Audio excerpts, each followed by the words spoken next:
This is a quick test of my Eggtimer Apogee. So this is a controller, an altimeter, and it fires an E-match when it detects the Apogee. So it comes in kit form. I just put it together, so I wanted to test it. I've hooked it up to a battery, and in place of an E-match, I've put in an incandescent Christmas tree light.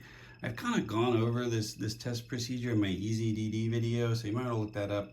The short summary is if I use this syringe to change this. Right now it's just ambient air pressure since it's open, but pull it from 450 to 500 cc's, it's going to simulate a rocket flight of not quite 3,000 feet.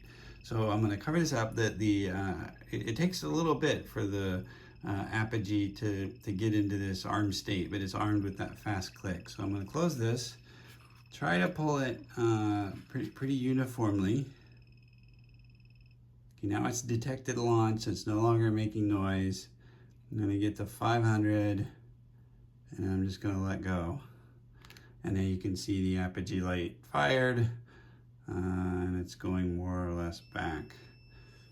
And then now it's going to start beeping out. 1, 2.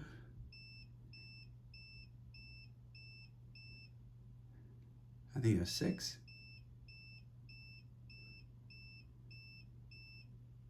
8, 2. So 2, 6, 8, 2. So like I said, just less than 3,000 feet. So it seems like everything's working okay.